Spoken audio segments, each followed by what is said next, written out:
sister got pregnant and demanded I give her my car because I don't have kids yet, so I publicly exposed her entitled behavior. Now she's crying to our parents. I never imagined my life would turn into a public spectacle, but here I am. It all started a few months ago when my older sister, Karen, announced she was pregnant. Don't get me wrong, I was happy for her. She and her boyfriend, Tom, had been together for a couple of years, and while their relationship was rocky at times, a baby seemed like something they were genuinely excited about. I congratulated her and even started brainstorming baby shower ideas. Little did I know, her pregnancy would spiral into a family drama that would put all of us at odds. For context, I'm 27 years old, single, and working a stable job. I've been saving up for years and finally bought myself a used but reliable car, a sleek Toyota Camry. It's nothing flashy, but it's mine, and I've worked hard for it. Karen, on the other hand, has always had a bit of a history of expecting others to help her out. She's the type who borrows money and conveniently forgets to pay it back, who crashes at your place for a weekend and stays for a month. Still, I never thought she'd go as far as she did. One afternoon, Karen came over unannounced. She was visibly frustrated, pacing around my living room while I made us coffee. Finally, she blurted out, "I need your car." I paused, thinking I must have misheard her. "What do you mean, you need my car?" I asked. "Tom's car broke down, and we can't afford to fix it right now. With the baby coming, we need a reliable vehicle, and you don't even have kids yet. You can just take the bus or something." I stared at her, dumbfounded. "Karen, I worked hard for that car. It's not just something I can give away. Why don't you and Tom figure something out?" Her face hardened. "Figure something out? You're my sister. Family is supposed to help each other. It's not like you're married or have a baby on the way. You can't possibly need it as much as I do."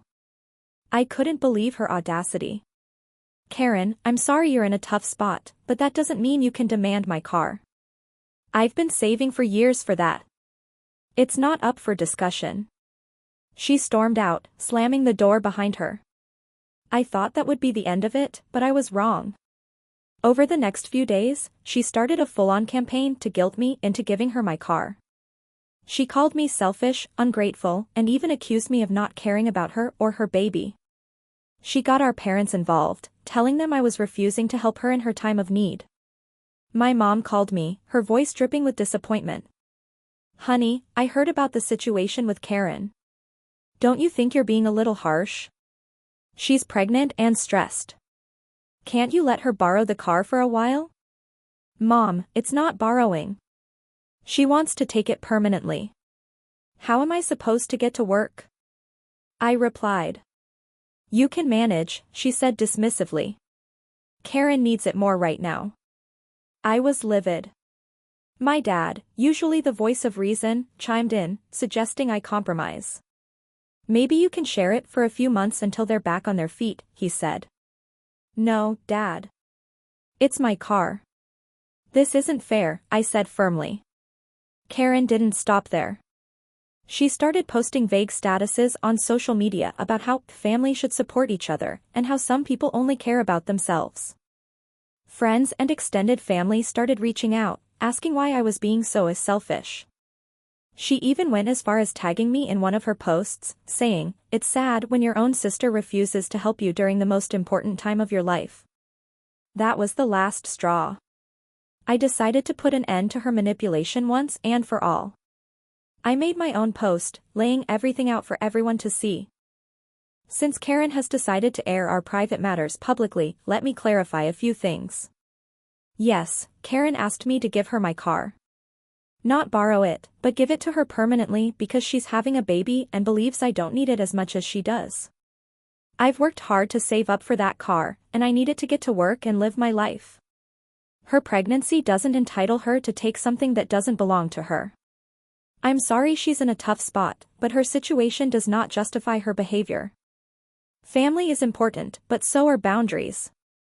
The reaction was immediate. My friends and coworkers were overwhelmingly supportive, commenting things like, "Good for you for standing your ground," and "Her entitlement is out of control." Even some of Karen's friends messaged me privately, saying they couldn't believe she would act that way. Karen, of course, was furious. She called me screaming, accusing me of humiliating her and making her look bad. "You didn't have to put our business out there like that," she yelled.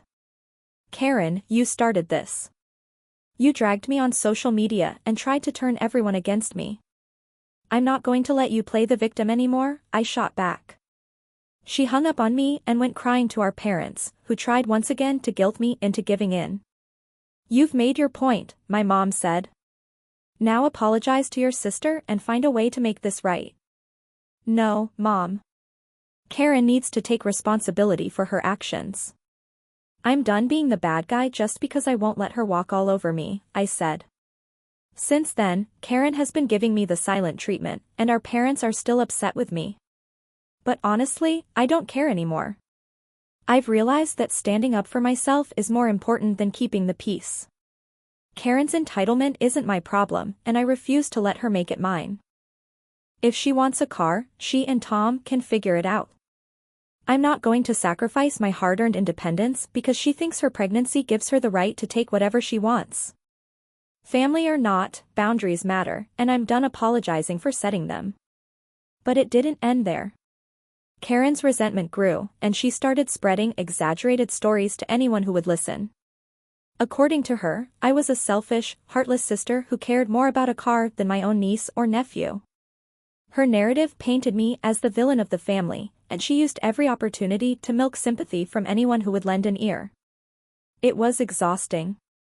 I started avoiding family gatherings just to keep the peace.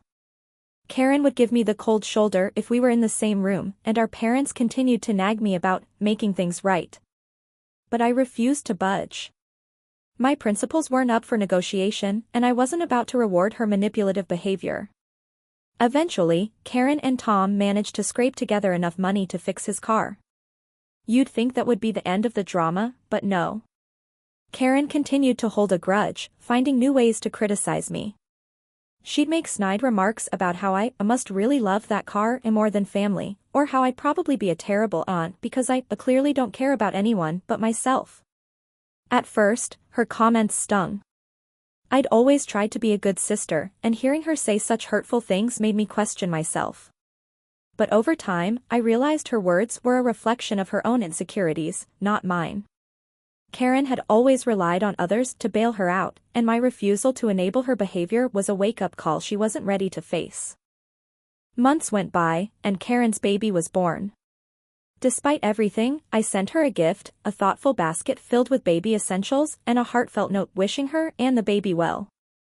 She never acknowledged it, but that was fine. I didn't do it for her validation, I did it because I wanted to maintain some semblance of decency, even if she couldn't. The turning point came during a family reunion. Karen, as usual, was making passive-aggressive comments about me. This time, though, I decided I'd had enough. I calmly but firmly addressed her in front of everyone. "Karen, I've let you talk badly about me for months without saying anything. But this stops now. I'm sorry you felt hurt when I said no to giving you my car, but I'm not sorry for standing up for myself. Your behavior has been unfair and toxic, and I won't tolerate it anymore. If you have a problem with me, let's talk about it privately like adults. Otherwise, I'd appreciate it if you stopped dragging my name through the mud." The room fell silent. Karen looked stunned, and for once, she didn't have a snarky comeback. Our parents looked uncomfortable, but I could see a glimmer of respect in my dad's eyes. It felt liberating to finally speak my truth without fear of backlash. After that, Karen's attitude shifted. She stopped making snide remarks and even began to acknowledge me in conversations. It wasn't a full reconciliation, but it was a step in the right direction. Over time, we started rebuilding our relationship, albeit slowly and cautiously. Looking back, this ordeal taught me valuable lessons about boundaries, self-respect, and the importance of standing up for myself. Family dynamics can be messy, but they don't give anyone the right to take advantage of you. I'm proud of myself for staying true to my values, even when it meant facing criticism and conflict. And while Karen and I may never be as close as we once were, I'm okay with that. I'd rather have a relationship built on mutual respect than one rooted in manipulation and guilt. In the end, I kept my car, my dignity, and my peace of mind. And that, to me, is worth more than anything.